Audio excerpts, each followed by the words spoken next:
On 10th of May 1940, the people of Piershil witnessed their first action of World War II. Corporal de Hoop of the Dutch Army stationed near Piershil witnessed the dogfight and subsequent crash of a Blenheim Hunter aircraft. He describes how the aircraft belly landed, skidded across farmland and stopped nearby. He immediately ran over with colleagues to help. Pilot officer Robert Echlin, the gunner,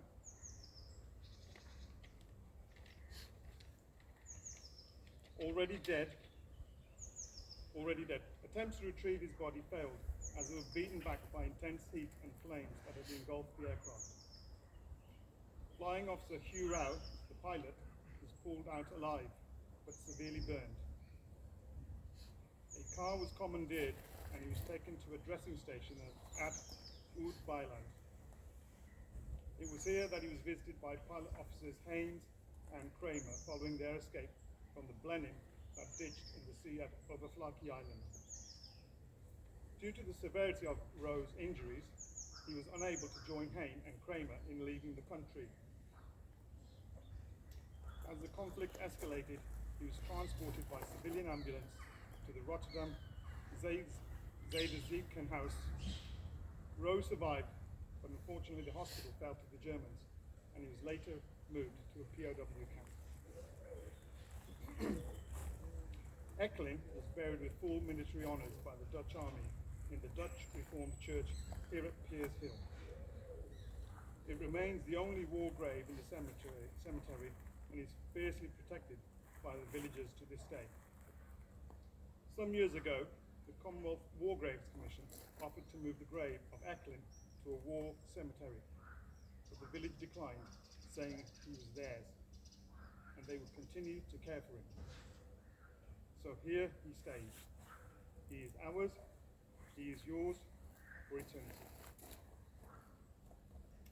When 600 Squadron visit Piershil each year, we receive the most gracious welcome, for which we are extremely grateful and truly humbled. 600 Squadron reformed in October 1999, so it is with immense pride and honour that in 2000 we once again attended the commemoration at Piershil.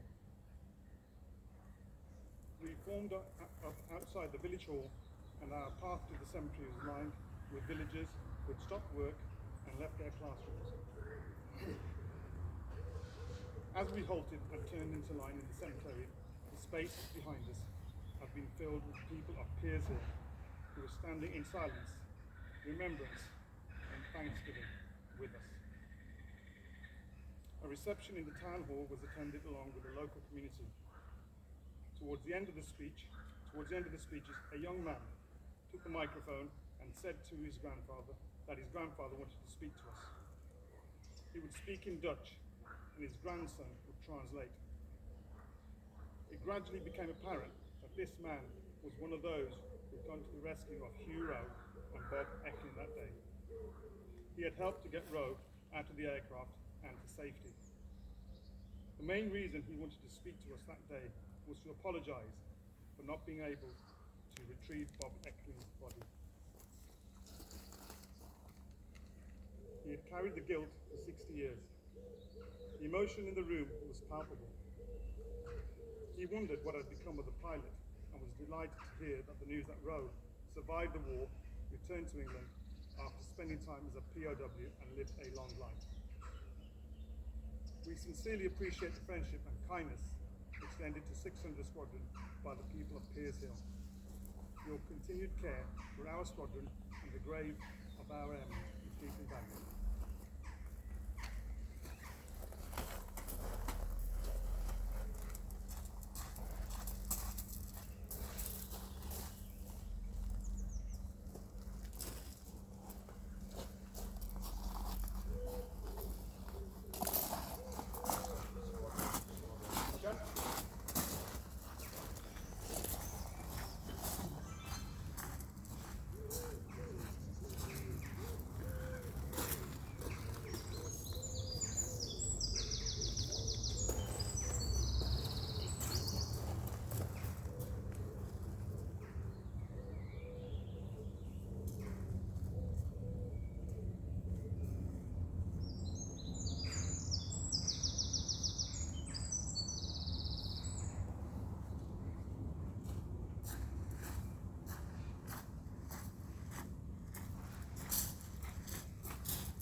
that are left grow old.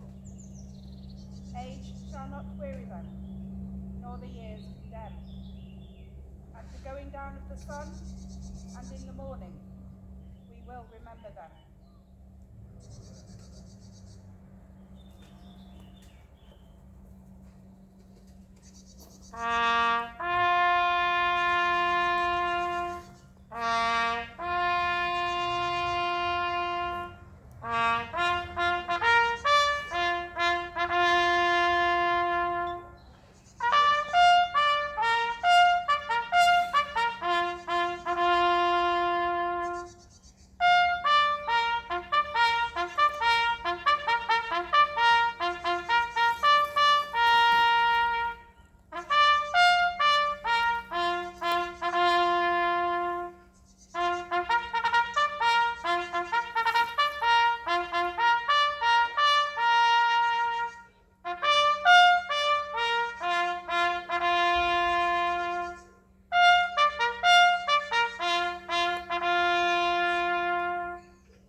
When you go home, tell them of as you say, for your tomorrow we gave our today.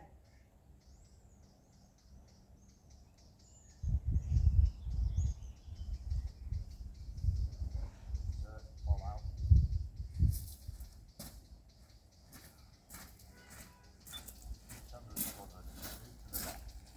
Turn. Right centre.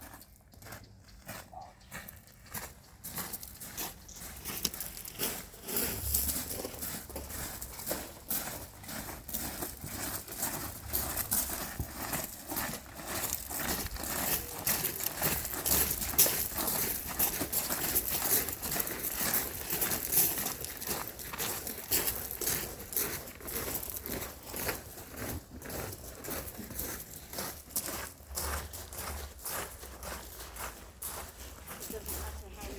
It's still touching every time.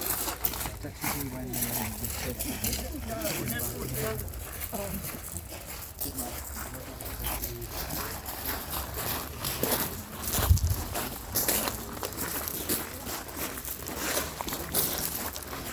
this